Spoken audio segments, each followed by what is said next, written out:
할렐루야. 오늘도 예배의 자리로 나오신 여러분들을 환영하며 축복합니다. 저희 함께 기도하심으로 예배로 나아가도록 하겠습니다. 사랑과 은혜가 풍성하신 하나님 아버지, 우리가 주님만을 바라보며 나아갑니다. 때로는 이 세상 살아갈 때에 눈에 보이는 증거들, 주님의 일하심이 보이지 않는 것 같을 때가 있습니다. 하지만 하나님, 우리가 주님의 그 약속의 말씀을 의지하며 주님이 하신 일들을 우리가 기억하며 그 일들을 의지하며 나아갑니다. 하나님 아버지, 오늘 우리 삶 가운데도 역사하여 주시고 지금도 살아계시는 하나님의 역사를 우리가 믿음의 눈으로 바라보게 하여 주옵소서. 오늘도 그렇게 우리를 이끌어 가실 하나님을 찬양합니다. 감사합니다. 예수 그리스도의 이름으로 기도드립니다. 아멘.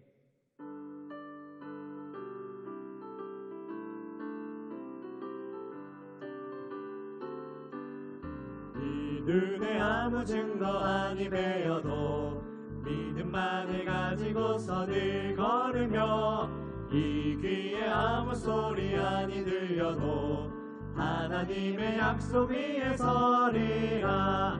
걸어가세 믿음 위에 서서 나가세 의심 버리고 걸어가세 믿음 위에 서서 눈과 귀에 아무 증거 없어도 이 눈이 보기에는 어떠하든지 이미 얻은 증거대로 늘 믿으며 이 맘에 의심 없이 살아갈 때에 우리 소원 주 안에서 이르리. 걸어가세 믿음 위에 서서 나가세 의심 버리고 걸어가세 믿음 위에 서서 눈과 귀에 아무 증거 없어도 주님의 거룩함을 두고 맹세한 주 하나님 아버지는 참 믿으다. 그 귀한 모든 약속 믿는 자에게 능치 못할 무슨 일이 있을까. 걸어가세 믿음 위에 서서 나가세 의심 버리고 걸어가세 믿음 위에 서서 눈과 귀에 아무 증거 없어도 걸어가세 믿음 위에 서서 나가세 의심 버리고 걸어가세 믿음 위에 서서 눈과 귀에 아무 증거 없어도.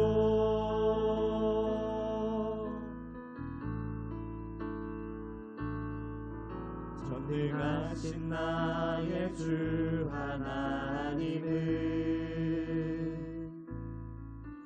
능치 못하실 일 전혀 없네.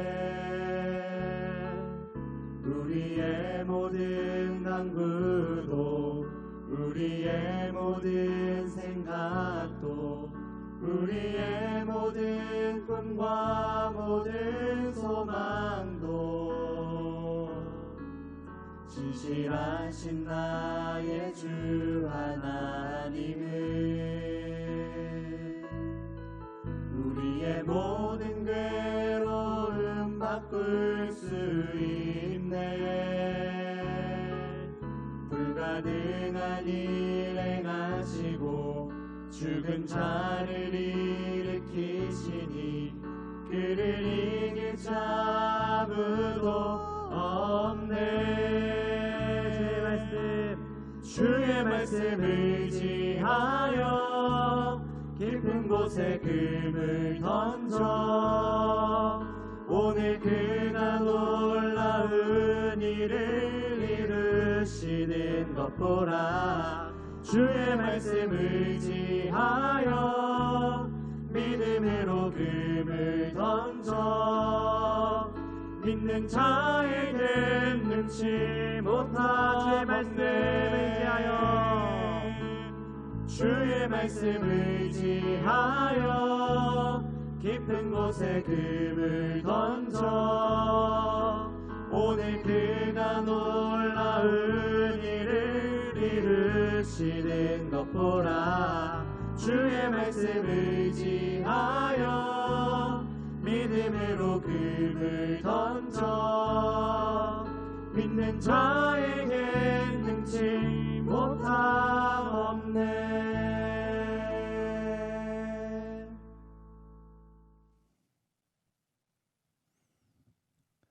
할렐루야. 우리 하나님의 은혜와 평강이 우리 성도님들 삶 가운데 날마다 가득하시기를 주님의 이름으로 축원합니다. 우리가 새해부터 마태복음의 본문을 가지고 함께 하나님의 말씀을 묵상하게 되었습니다. 이 마태복음은 신약 성경의 시작이게 되고 또한 더 나아가서 예수 그리스도께서 이 땅 가운데 오신 것을 굉장히 자세하게 또한 그것에 있는 구약의 의미를 살려서 우리에게 전달하고 있는 것이 바로 마태복음인 것을 보게 됩니다. 그리고 오늘 우리가 함께 묵상할 마태복음 1장은 예수님의 족보가 나오죠. 그렇다면 이 족보가 나오는 이유는 무엇입니까? 구약에서 예언되었던 그 예언의 성취가 예수님을 통해서 이루어졌다라는 것을 나타내고 있는 것입니다. 즉 구약이라는 것은 예수님이 오시기 전에 예수님에 대해서 예언한 것, 그것을 어떤 역사의 형태로 또한 선지자의 예언의 형태로 또한 시와 문학의 형태로 우리에게 증거하고 있습니다. 그래서 결국 구약 성경을 한마디로 요약하자면 이 땅에 오실 예수 그리스도에 대한 예언이라고 말할 수 있죠. 그렇기 때문에 마태복음은 그 시작점에서 구약의 예언이 또한 구약의 말씀이 성취되었다라는 것을 중심으로 오늘 말씀을 우리에게 전하고 있는 것을 보게 됩니다. 그러므로 사랑하는 여러분, 하나님의 말씀은 1.1획도 틀리지 않고 또한 하나님의 말씀은 어떤 것도 떨어지지 않습니다. 반드시 이루어지고 또한 우리의 삶 가운데 역사가 있는 것이죠. 그 하나님의 은혜를 바라보며 하나님의 인도하신 가운데 날마다 나가시는 그 모든 성도들 되시기를 주님의 이름으로 축원합니다. 마태복음 1장 1절에서 17절 말씀입니다. 아브라함과 다윗의 자손 예수 그리스도의 계보라. 아브라함이 이삭을 낳고 이삭은 야곱을 낳고 야곱은 유다와 그의 형제들을 낳고 유다는 다말에게서 베레스와 세라를 낳고 베레스는 헤스론을 낳고 헤스론은 람을 낳고 람은 아미나답을 낳고 아미나답은 나손을 낳고 나손은 살몬을 낳고 살몬은 라합에게서 보아스를 낳고 보아스는 루색에서 오벳을 낳고 오벳은 이새를 낳고 이새는 다윗 왕을 낳으니라.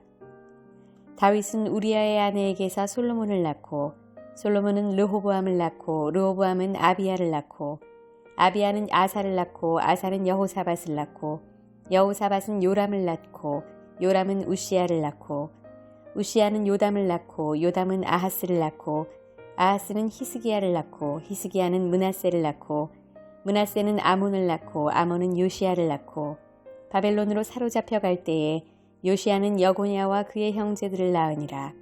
바벨론으로 사로잡혀간 후에 여고냐는 스알디엘을 낳고 스알디엘은 스룹바벨을 낳고 스룹바벨은 아비웃을 낳고 아비웃은 엘리야김을 낳고 엘리야김은 아소르를 낳고 아소르는 사독을 낳고 사독은 아킴을 낳고 아킴은 엘리웃을 낳고 엘리웃은 엘르아살을 낳고 엘르아살은 mat단을 낳고 mat단은 야곱을 낳고 야곱은 마리아의 남편 요셉을 낳았으니 마리아에게서 그리스도라 칭하는 예수가 나시니라.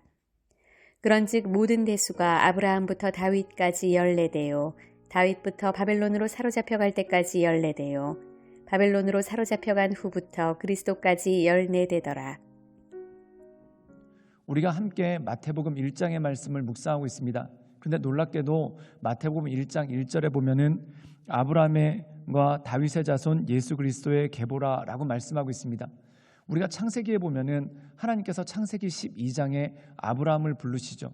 그리고 아브라함에게 약속을 하십니다. 너를 복의 근원으로 삼겠다.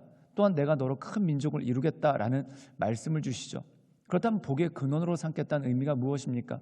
너를 통해서 이 땅의 메시아 또한 예수 그리스도 하나님의 아들이 오실 것이다 라는 예언이 그 가운데 있는 것 아니겠습니까? 그래서 하나님께서 창세기 12장에 아브라함에게 주셨던 그 약속이 바로 예수 그리스도를 통해서 성취되었다라는 것을 나타냅니다. 또한 다윗의 후손이라고 표시되어 있습니다. 다윗은 어떤 사람입니까? 이스라엘의 두 번째 왕이지만 그는 성전을 지을 수 있도록 기틀을 마련한 사람이 바로 다윗입니다. 즉 다시 말해서 예수 그리스도의 길을 예비한 사람, 그리고 다윗의 시편의 많은 노래를 통해서 예수 그리스도에 대해서 증거하고 있는 것을 보게 되죠. 즉 다시 말해서 구약의 예언이 아브라함과 다윗을 통해서 주어졌던 그 구약의 말씀들이 예수님을 통해서 이루어졌다라는 것을 언급하고 있죠. 이것은 단지 혈통의 의미뿐만 아니라 더 나아가서 아브라함에게 주셨던 약속의 말씀, 그리고 다윗에게 주셨던 그 약속의 말씀이 성취되었다는 것입니다. 즉 더 나아가서 우리에게 주신 하나님의 말씀이 성취되었다는 것이죠. 그런데 이 족보에 보면은 특별한 인물들이 등장합니다. 우리 함께 마태복음 1장 5절의 말씀을 읽어볼까요? 제가 읽겠습니다. 살몬은 라합에게서 보아스를 낳고 보아스는 룻에게서 오벳을 낳고 오벳은 이새를 낳고, 이 말씀 가운데 보면은 두 명의 여인이 등장을 합니다. 우리가 이 마태복음 1장에 보면은 정확하게 5명의 여인이 등장을 하는데 그 5명의 여인 중에 오늘 5절에 보면은 2명의 여인이 등장을 하죠. 첫 번째는 라합이고 두 번째는 룻입니다. 그렇다면 이 여자들의 특징은 뭘까요? 첫 번째, 이스라엘 백성이 아니라는 것이죠. 이방인이라는 것입니다. 라합은 우리가 여호수아서를 보면은 이스라엘 민족이 여리고성을 정복합니다. 즉 여리고 가나안 땅에 속해 있었던 곳이고 그곳에 살았던 여인이 바로 라합입니다. 즉 다시 말해서 이스라엘 사람이 아니라 가나안 여자였다라는 것이죠. 그런데 하나님께서 이 여인을 통해서 예수님의 족보를 이어나가십니다. 그 다음에 또 나오는 여자가 누구냐면 룻입니다. 우리가 구약 성경에 보면은 사사기 다음에 룻기라는 성경이 나오죠. 그런데 이 룻은 모압 여자입니다. 그런데 이 모압 여자인 이방인인 룻을 통해서 예수님의 족보가 완성되는 그 모습이 그 가운데 있습니다. 그렇다면 이것은 무엇입니까? 예수 그리스도가 단지 이스라엘 민족만을 위해서 온 것이 아니라 하나님을 경외하는 모든 사람들, 그리고 더 나아가 이 세상의 모든 사람들을 하나님께로 인도하기 위해서 구원자로서 그리고 구세주로서 예수님께서 이 땅 가운데 오셨음을 우리에게 알리고 밝히시는 것입니다. 사랑하는 여러분, 원래 족보라는 것을 보면은 정통성을 강조하죠. 그러다 보니까 그 족보에 뭔가 합당하지 않은 내용이 있으면은 그렇게 강조하지 않습니다. 또한 여성의 이름, 이때 고대 사회에는 여성의 이름은 족보에 넣지 않는 것이 관례이죠. 근데 그럼에도 불구하고 여성이고 또한 이방인인 이 여인들을 넣은 이유가 무엇입니까? 예수님께서 단지 이스라엘 남자들의 구원자가 아니라 더 나아가서 모든 사람들, 모든 인류의 구원자로 오셨음을 나타내는 것이 바로 이 말씀의 의미라는 것입니다. 우리 함께 마태복음 1장 16절의 말씀을 읽어볼까요? 제가 읽겠습니다. 야곱은 마리아의 남편 요셉을 낳았으니 마리아에게서 그리스도라 칭하는 예수가 나시니라. 오늘 말씀 가운데 보면은 야곱은 마리아의 남편 요셉을 낳았다라고 말씀하고 있습니다. 오늘 말씀 가운데 보면은 야곱이라는 사람이 요셉의 아버지고 또한 이 요셉은 마리아의 남편이었다라고 합니다. 그리고 마리아를 통해서 예수님께서 이 땅 가운데 오시게 됨을 보게 되죠. 사랑하는 여러분, 이 의미는 무엇입니까? 예수님께서 이 땅 가운데 인간의 몸을 입고 오셨다는 것입니다. 하나님의 아들 예수 그리스도가 우리와 똑같은 모습으로 이 땅 가운데 오시고 그리고 더 나아가서 마국간에 가장 초라한 모습으로 오셨죠. 그렇다면 그 의미는 무엇입니까? 예수님께서 자기를 낮추시고 사람과 같이 되셨고 그리고 이 땅 가운데 고난을 받으시고 십자가를 지시는 그 모든 일들이 그 가운데 나타나게 됩니다. 사랑하는 여러분, 하나님의 아들이 사람으로 오셨습니다. 그것은 무엇입니까? 하나님께서 그만큼 우리 사람들을 사랑하신다는 것이고 또한 우리를 사랑하시기 때문에 우리를 구원하기 위해서 그 아들 예수 그리스도를 이 땅 가운데 보내주시고 또한 십자가를 지게 하심으로 우리에 대한 하나님의 사랑을 확증하시는 그 모든 것들이 그 가운데 있는 것을 보게 됩니다. 사랑하는 여러분, 성경을 한마디로 요약하자면 무엇일까요? 바로 사랑입니다. 그렇다면 그 사랑을 무엇으로 나타냈는가? 바로 하나님의 아들이신 예수 그리스도가 이 땅 가운데 오심으로써 우리를 향한 하나님의 사랑을 확증하시는 그 모습이 그 가운데 있는 것을 보게 됩니다. 그러므로 사랑하는 여러분, 이 마태복음 말씀을 통해 하나님께서 그의 말씀을 성취하셨다. 그렇다면 그 말씀은 무엇입니까? 우리를 사랑하신다라는 하나님의 마음이죠. 그리고 그 하나님의 마음을 예수 그리스도를 통해 증명하시고 또한 예수 그리스도를 통해 나타내시는 그 모습이 그 가운데 있는 것을 보게 됩니다. 그러므로 사랑하는 여러분, 우리가 이 세상 살아가는 동안 오직 하나님 바라보며 하나님의 인도하신 가운데 그 역사하신 가운데 나가시는 우리 모든 성도님들 되시기를 주님의 이름으로 축원합니다. 함께 기도하시겠습니다. 사랑이 많으신 주님, 날마다 우리가 주님을 바라보며 주님을 경배하며 하나님의 은혜 가운데 나갑니다.